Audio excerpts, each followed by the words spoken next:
Hey, this is Dr. Ben Weitz, host of the Rational Wellness Podcast. I talk to the leading health and nutrition experts and researchers in the field to bring you the latest in cutting-edge health information. Subscribe to the Rational Wellness Podcast for weekly updates. And to learn more, check out my website, drweitz.com. Thanks for joining me, and let's jump into the podcast. Hello, Rational Wellness Podcasters. Today, I'm excited to have an interview with Dr. Angela Lucterland on Hashimoto's thyroiditis. Dr. Angela Lucterland is a doctor of chiropractic and a functional medicine practitioner with a specialty of treating patients with autoimmune conditions. Dr. Lucterland, thank you so much for joining us today. Thanks for having me. Great. So before we get into the topic of this discussion, perhaps you can tell us a bit about your journey and how you came from being a chiropractor to getting into functional medicine.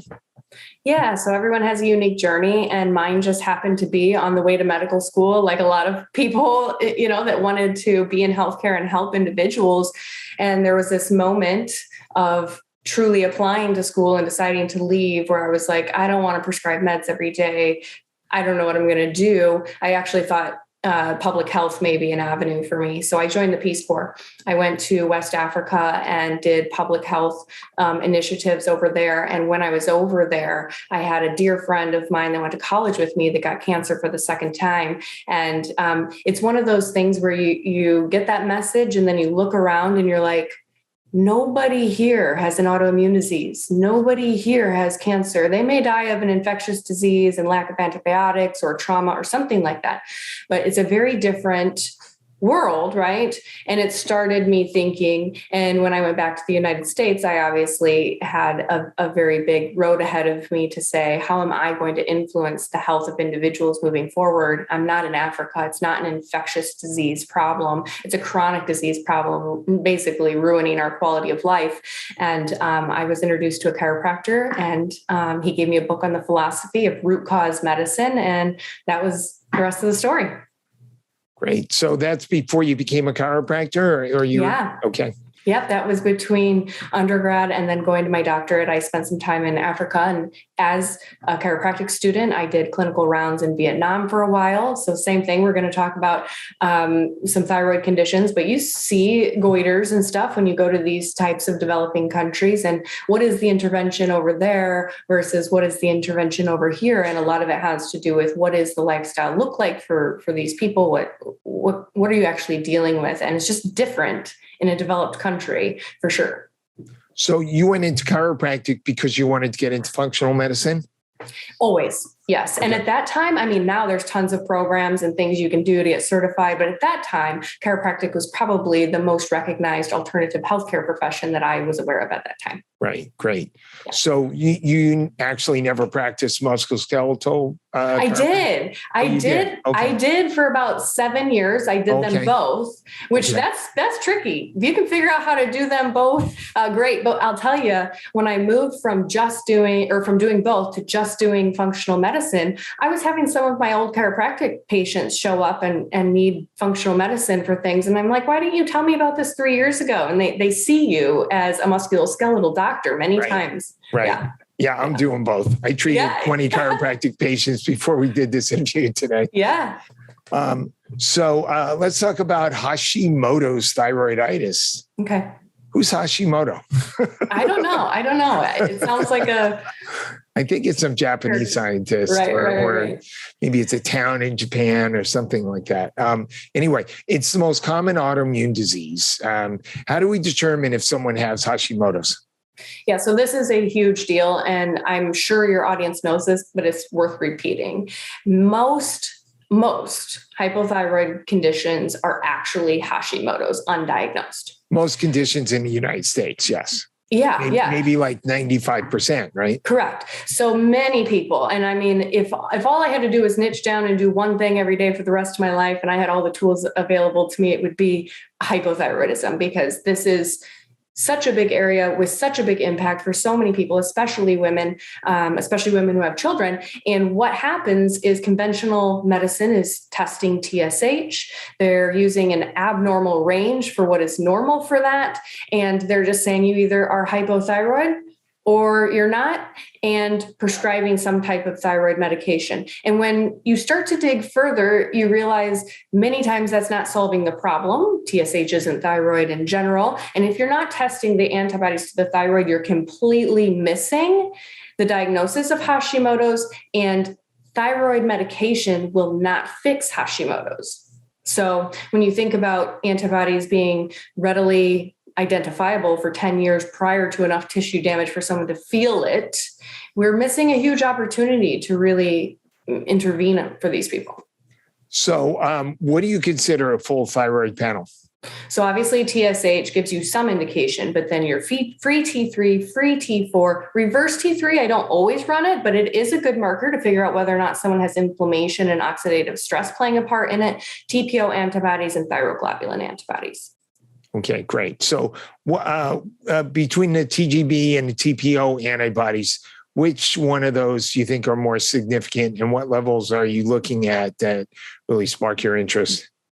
I think just like any lab, I don't know what is perfect for one person. So I've seen people be out of range, but actually be very stable and fine above what would be considered a lab normal for both of those antibodies. And I've also seen the opposite. So I tend to run the test, identify whether or not they're in range, couple it with their symptoms, and then I look for patterns in progress. So if they're feeling better and their antibodies are going down, we know we're moving the needle. Right. So I wouldn't say that I'm super specific to which one matters more than others. I would say most people would probably say TPO in the case of Hashimoto's, but I'll tell you sometimes those are completely normal and the thyroglobulin antibodies are the problem. And if I didn't run both, I missed it. Right. Right. Yeah. Once we find out that somebody has Hashimoto's, what's the typical form of treatment? So let's start with a patient who has some of the symptoms of thyroid, hypothyroid. And by the way, when it comes to TSH, what do you consider the optimal range, or what do you consider to be out of range that would warrant potentially taking thyroid medication? Because there's a lot of controversy over what the TSH range should be, like 0.5 to 3.5 to 2.5 to 4 to 4.5. It's all this controversy over what's considered the normal range. Right. And again, the person in front of you is going to give you an idea of how they feel, which you can never discount that.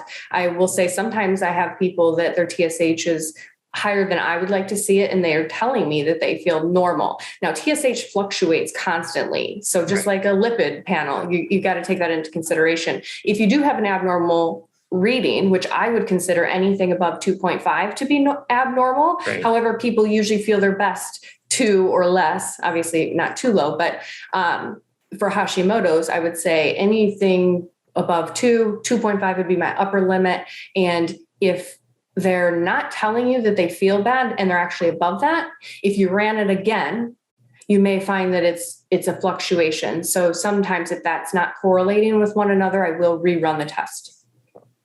Right.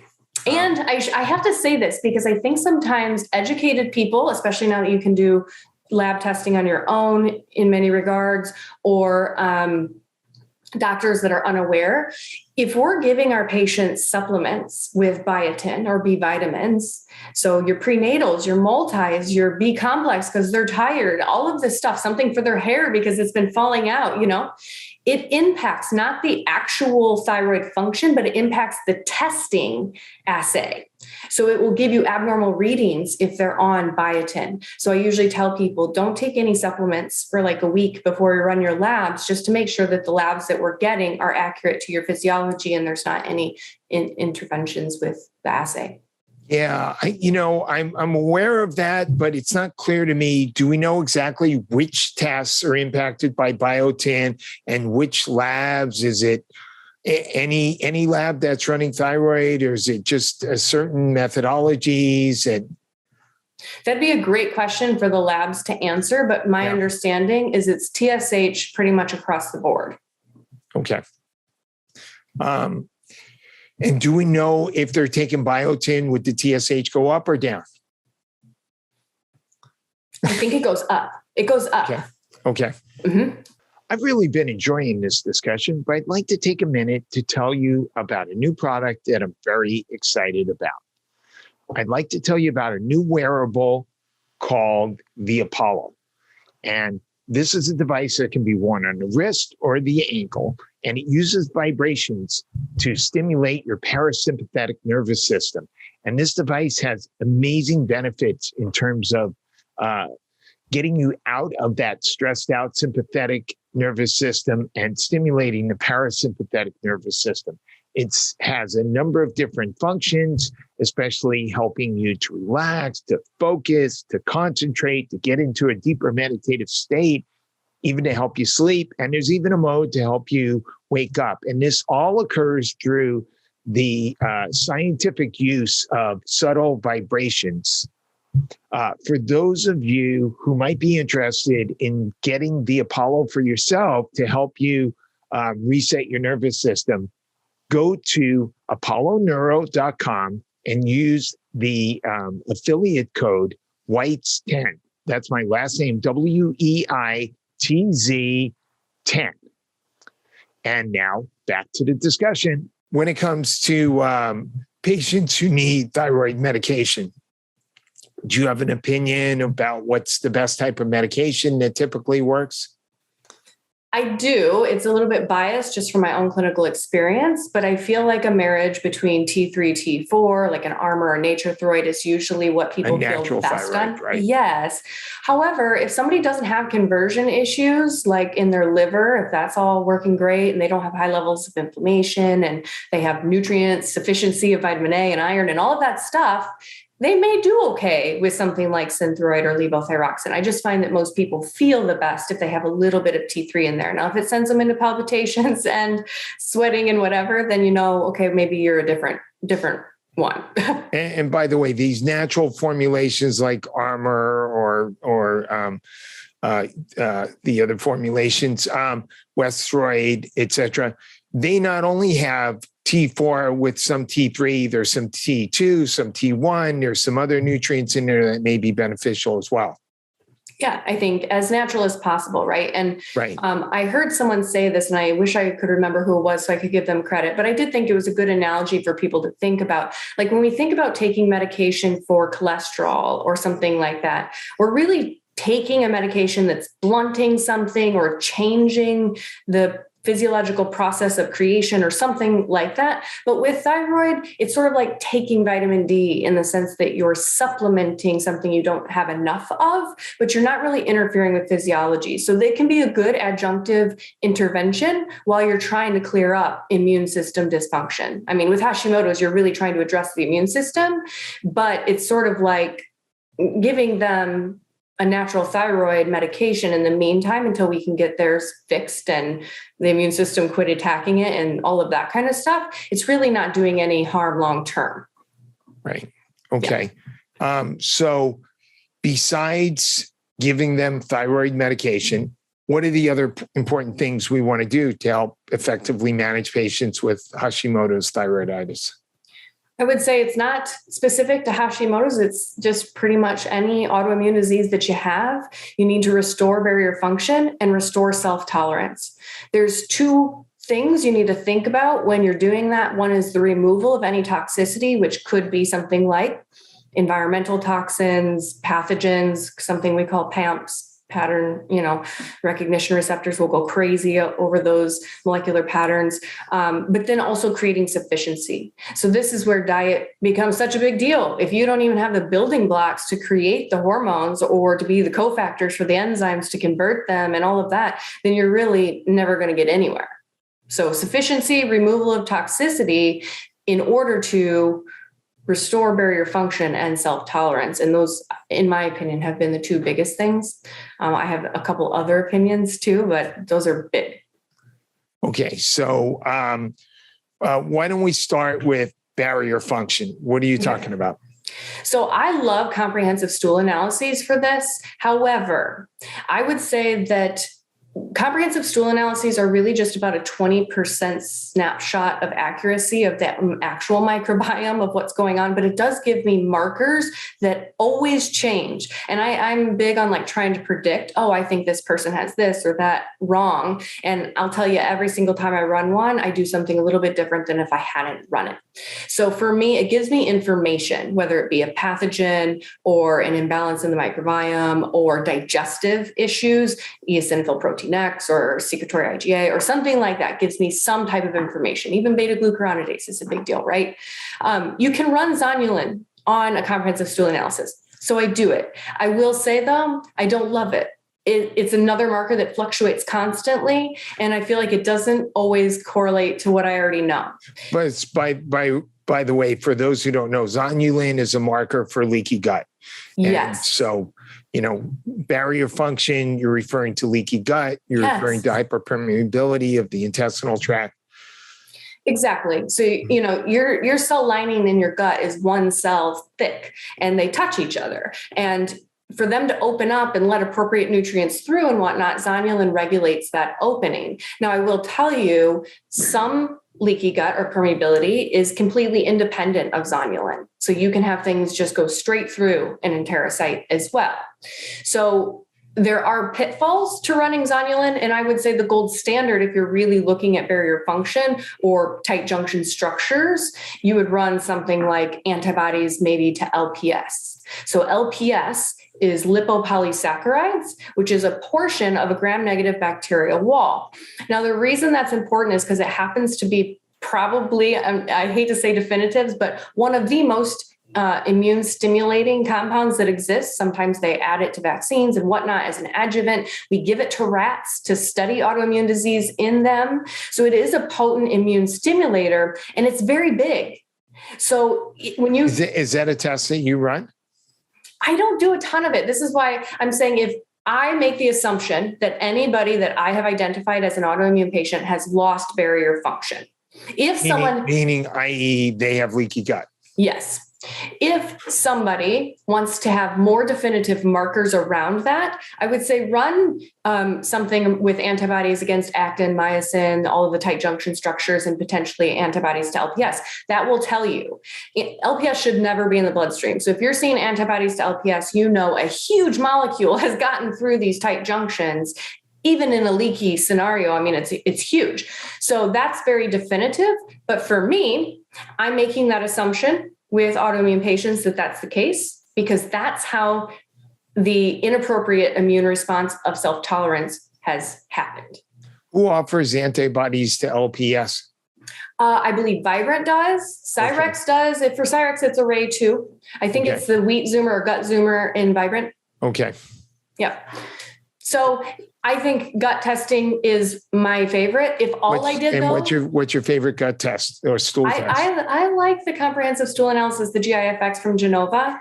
And like I said, it's because it gives me a good picture of tons of things that I can intervene on, everything from digestion to inflammation to potential pathogens, not just confirming leaky gut. Right. I tend to use the GI map. Okay. Yeah. People really like that too. Similar. Okay. So. Although, does that one have beta glucuronidase? Yes. Okay. Did they add that? It's been available for at least several years. Okay. Yeah. Yeah. So we're looking at leaky gut. We're going to do a stool test, try to improve the health of the microbiome, try to shore up the leaky gut. So we're going to use some protocols there. Yep. What else do we want to do to try to intervene to the underlying potential root causes of this autoimmune condition? I would say before I even run a stool test, I do a good month of lifestyle intervention. Okay. And the reason I do that is because it's sort of like in the musculoskeletal world, if you hurt your back from deadlifting or something like that, you can't just go back in the next hour and do more deadlifts to an injured back. You have to remove the offender or the trigger. And for many people, a chronic source of immune trigger is dietary proteins or inflammatory compounds or toxins in their food. So there's got to be, in my opinion, an overhaul that gets me at least to a foundational set point where when I run a stool test now, which changes in the matter of 24 hours when you eat something different, right? I want it to tell me what's happening in you when you're already eating appropriate things. I don't want to know what your microbiome is when you're eating crap. I already know it's crap. You know what I'm saying? I want you to take away some of the triggers and start to eat some nutritious and healthy food. And then we'll take a picture of what your microbiome is doing. Because literally within 24 hours, you can change your microbiome just by changing what you eat. So how do you decide for each person what's the best diet? I always start with a paleo diet. I'm partial to that simply because the removal of gluten and dairy and just processed foods in general. Many people have heard of the Whole30. That's another really great one with tons of resources if you're looking for just like a programmatized thing to do. And it's doable, right? So, when I first started doing this, it wasn't common for there to be gluten-free foods in the aisles and all these cookbooks and things like that. But it was doable to say, just eat meat, vegetables and fruits, nuts and seeds. That's it. Like, that's all you got to eat. When you get more intricate into the AIP or the autoimmune protocol, it's a more strict version of that. I will say in Hashimoto's, I don't like people to go super low carb, because thyroid function does somewhat rely on carb thresholds. The conversion of T4 to T3 does. So I find that when people go super low carb, so that's one adjustment I sometimes make. But that's a good standard one. Now, if we were talking about Crohn's today or ulcerative colitis, I would choose a different one just because the nature of where it's occurring. But for Hashimoto's and most thyroid or most autoimmune diseases, I would say paleo is a good start. Some people recommend avoiding certain foods that are called goitrogens. Yeah. I don't subscribe to that. Okay. So I've been doing it a long time, and I know it was something that was thrown around in the media for a while, and then people got really, scared about eating broccoli and cauliflower or broccoli sprouts. And quite frankly, I think it's been disproven quite a few times, but I just never saw it clinically being an issue either. And if it was, you would have to just eat so much. It's ridiculous. And there's too much benefit to having sulfur compounds and raising glutathione status and things like that, sulforaphane, I just wouldn't have people stop eating those. What do you find are the most common food sensitivities that trigger Hashimoto's? I don't love food sensitivity testing simply because if you have a leaky gut, you're going to come back with 50, 100 foods. So that's the poor man's version of a leaky gut test, right? If that's what you run and you're like, oh my gosh, I got to avoid all these things. It's really not that you're sensitive or allergic to all these things. It's more of an indicator that tons of food proteins have actually gotten into the bloodstream where they should have never been in the first place. And your body responds appropriately and says, hey, you shouldn't be here. Let's make an antibody. So fix the leaky gut. Fix the leaky gut and you fix the food sensitivities. The ones that never really go away, though, often, which this is where people have the question, is this a lifelong diet for me or whatnot? I would say if you have an autoimmune disease, you should probably avoid gluten and dairy forever. And I'm just saying that because if you don't, then you could have a relapse or a flare. You already have susceptibility to that in your genetics. And once you've started the roller coaster, sometimes you're on it. And while it can be managed, it's just one thing that why would you introduce a trigger? You mentioned when we were talking off air before we got started that you often find certain chronic infections to be triggers for Hashimoto's. Can you talk about that? Yeah, I love the idea of molecular mimicry, which is just really an amino acid sequence where there's only 20 amino acids to choose from. When you think about molecular mimicry and the amino acid sequences, they can overlap between food, our own tissues, infectious agents like bacteria, viruses, et cetera.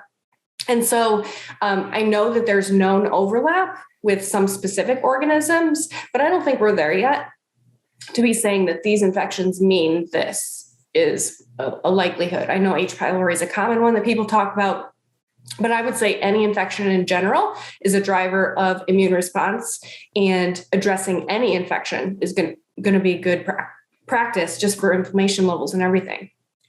Do you do any kind of testing when you suspect there might be an underlying infection, either test for infections or test for antibodies to infections?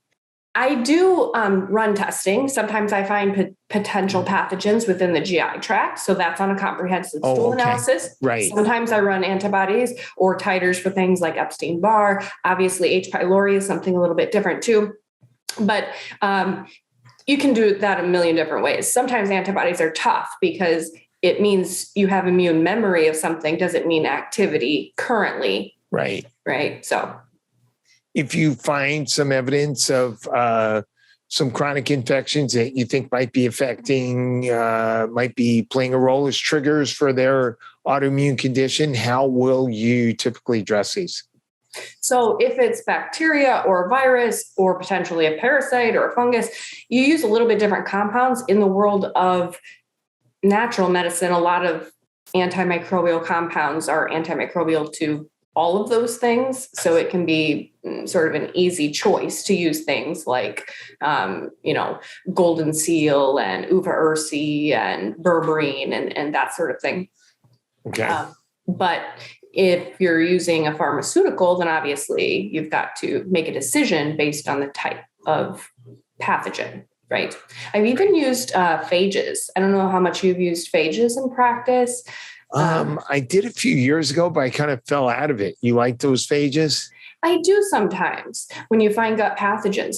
It was the original antibiotic, right? You have to have a specific phage for a specific infection. So it doesn't have quite broad swath like an antimicrobial agent like thyme or oregano or something would, but they can be helpful. So which particular products are you using? Oh, wow. So I love Candicid Forte as an antimicrobial in general. Obviously, the name suggests that it would be an antifungal, but I do really like that nutrient profile as an antimicrobial. Orthomolecular has another one called Paracid Forte. So that's a really good mixture of antiparasitics. And they have a product called Intestinol too, which is a combo of thyme, oregano, and one other essential oil, which if someone has recurring or chronic infections, sometimes there's a biofilm component to that. And if you don't sort of get through the biofilm when you're treating, then they can have these quiescent cells there at the bottom that then just kind of reinfect in its new cycle, So I do like those products. I use one actually from Body Ecology called EcoPhage for the phages personally, but those are some I like. Does it have more than one? Always a good one. Does it have more than one phage or? Yes, it has 4, I think. I'd like to interrupt this fascinating discussion we're having for another few minutes to tell you about another really exciting product that has changed my life and the life of my family, especially as it pertains to getting good quality sleep. It's something called the Chili Pad, CHILIPAD. It can be found at the website chilisleep.com, which is CHILISLEEP.com. And so this product involves a water-cooled mattress pad that goes underneath your sheets and helps you maintain a constant temperature at night. If you've ever gotten woken up because the temperature has changed, typically gets warmer, this product will maintain your body at a very even temperature, and it tends to promote uninterrupted quality deep and REM sleep, which is super important for healing and for overall health. And if you go to chilisleep.com and you use the affiliate code Weitz20, that's my last name, WEITZ 20, you'll get 20% off a Chili Pad. So check it out, and let's get back to this discussion. What about environmental chemicals like BPA or heavy metals? Do you find that these are sometimes triggers for Hashimoto's?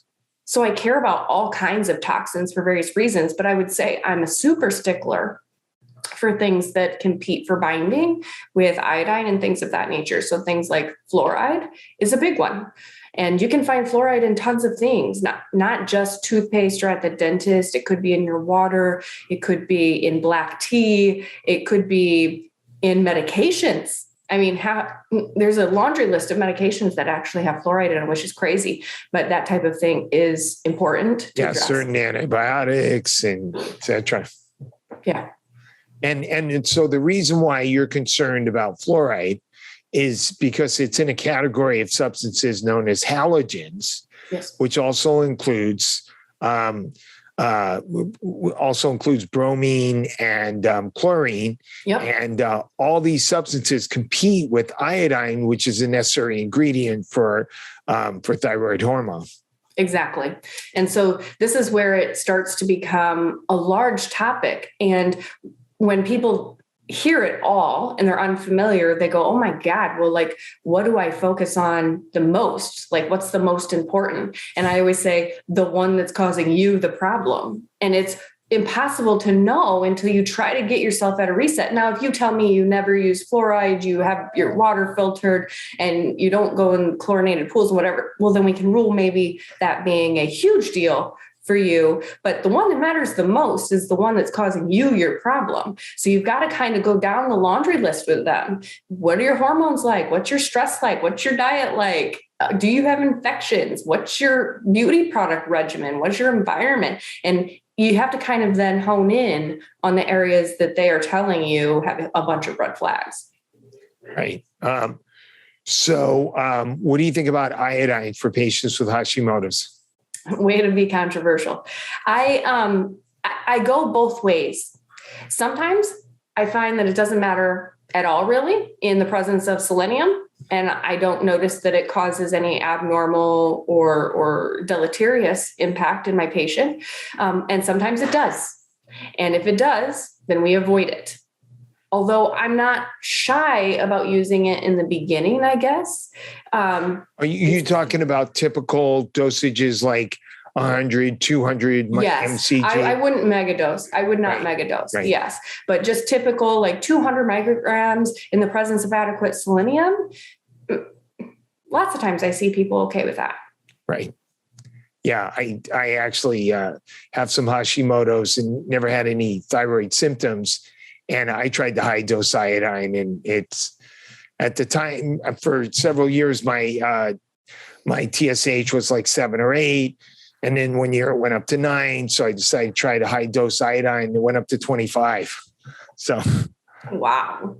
So I stopped the high dose iodine, bumped up my selenium, my vitamin D, my zinc, and did some gut work. And I got it down to 4.5. But I tried the 12.5 milligram iodine because some people claim that might be beneficial. I've never recommended it to patients, and I never will.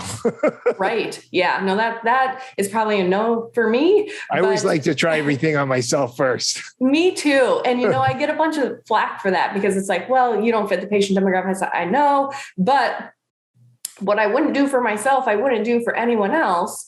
And N=1 means N could equal many for many people. So if something's really great, and this is where the art of medicine comes in. You're not going to have the perfect protocol. You're not going to have the perfect person telling you the exact thing that works for everyone. It just doesn't work like that. So people have to be willing to work with their doctor, and the doctor has to be willing to experiment when something isn't working with options. What other nutritional supplements have you found to be helpful for Hashimoto's patients? Well, they mostly focus on either restoring gut barrier function. So that's a lot of, the things you hear about: probiotics, glutamine, immunoglobulins. So as I mentioned, LPS is one of the most potent immune stimulators. And if you've got leaky gut to the point where LPS is turning it on, just binding LPS in the gut lumen with something called serum-derived bovine immunoglobulins can have a profound effect on allowing that patient's immune system at the barrier to just settle down enough to heal. So SPI Protect? I like SPI Protect. Yep.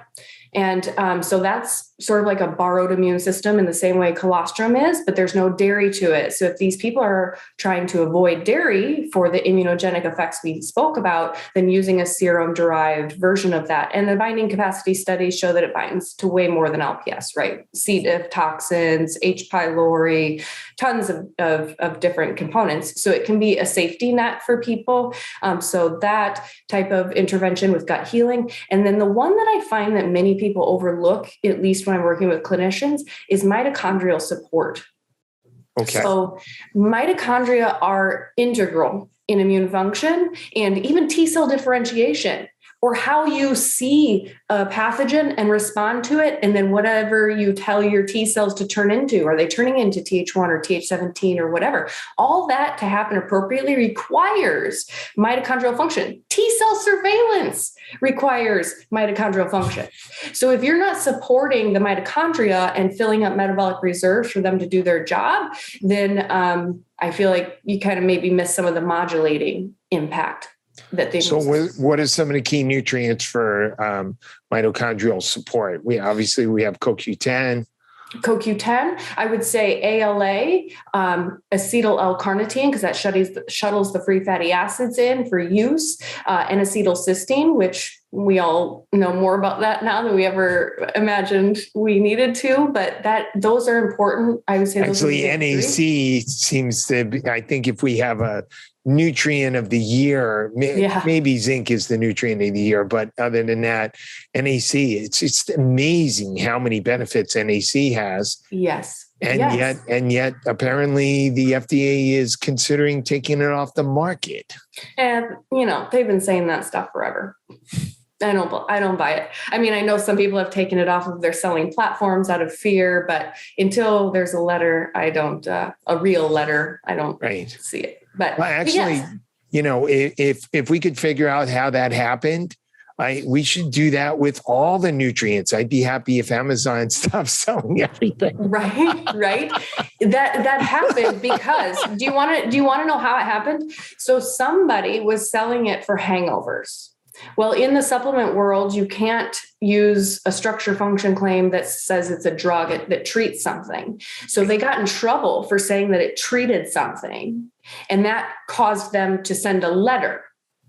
And the letter then trickled into anyone selling it for drug-related purposes will be shut down and whatever. And obviously the platforms have a lot invested in people purchasing through them. And so they were just like, no one sells NAC now. But really it came from somebody saying it treats hangovers.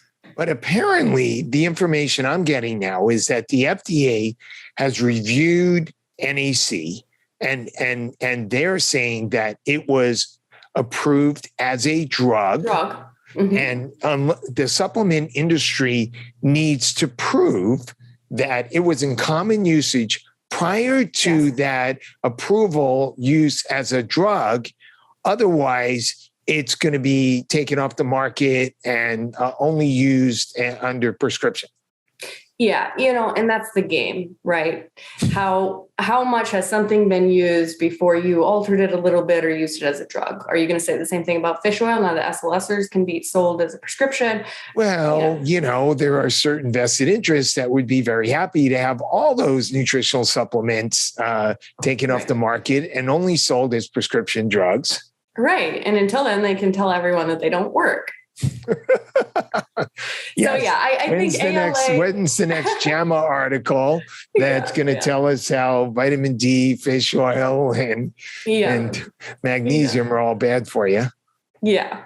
But so from mitochondrial perspective, I do think NAC, ALA, and acetyl L-carnitine as high dose as a trio. I don't know if you're familiar with Dr. Kaiser's work. He used to work with HIV patients, and he was trying to figure out how to restore CD4, CD8 counts in them. And he used a dosing of those three big nutrients. There was another set of nutrients that were just foundationally I did hear about this. Yeah. Yes. And within 12 weeks, he was able to restore immune markers, through this mitochondrial cocktail, if you will. I actually think it was covered by insurance in some states because it was so successful. Wow. Yeah. So, And what do you think about selenium for hypothyroid, specifically Hashimoto's? I think that's a no-brainer. And I think people should start asking, like, I can always supplement with something, but like, where do I find these things in nature? Because when you find them in nature, you get added benefits, right? So if I tell you to take a selenium supplement, that's fine. But I don't then get the added benefit of certain fatty acids within Brazil nuts. I don't get the additional nutrients that are in there. And if you get calories in your body that also come along with these nutrients you need, then it's cheaper. And I have never claimed to be smarter than nature. Like, I'm sure there's a ton of things that we don't know yet that work synergistically together. And I bet you we find out they're packaged in foods together. So I always encourage patients that if we're going to talk about you getting iron or selenium or whatever, we're going to talk about where can you get these in your diet, and we'll supplement as needed. But think about that first, always. Yeah, my approach is to try to do both. And the reason I want to do both is I want to cover my bases. I want to get all those other nutrients we don't know about that are, say, found in Brazil nuts that go along with the selenium. And I'm definitely a big believer that food is the best way to go. But the problem with just using selenium with Brazil nuts is, any given Brazil nut could have this much or more or less, or you have a handful and now maybe you've got a really high dosage, or, maybe you got a low dosage in this particular sample because of where they were grown. So, I'm going to typically recommend a modest dosage by supplementation, because that way I know we're getting a specific form and a specific dosage that's, going to guarantee that person's at least getting a minimal amount, and then also recommend food sources like, say, for selenium Brazil nuts. Exactly. And I think that that's a good approach. It's a good approach with anything, especially if you're trying to replete something. You're not going to get enough in food to replete something in any type of fast rate at all. But it is good for the patient to remember, where do these things come from and what can I do? What do I have control over that can help support that? Absolutely. Are you familiar with the group out of Brazil that has shown that using infrared laser over the thyroid causes positive changes in thyroid tissue for patients with Hashimoto's? I'm not, but it wouldn't surprise me. Do you use laser in your clinic? We do. Okay. So, chiropractors and bodywork people have been using lasers to improve cellular function in tissues for a really long time. So it doesn't surprise me. Same thing with infrared saunas and just, the ability to have red light or whatever. All of the things that the biohackers do these days have some cellular impact that, think about. But even yoga in inversions. So bathing the thyroid with blood when you're upside down is oxygenating. So there's, is it going to cure your Hashimoto's? No, but there's a ton of things built into healthy practices that are beneficial. That's great. So any final thoughts you want to leave the listeners with about Hashimoto's or your approach to treating thyroid conditions? I would just say that if you're not feeling right, listen to yourself and get a full thyroid panel first and foremost. From there, find a functional medicine doctor, because a functional medicine doctor is going to help you navigate which areas to focus on and help you fix your lifestyle factors in conjunction with some of the ancillary things that you can do to make yourself feel better in the meantime, like potentially a medication or a supplement that could boost thyroid function, et cetera.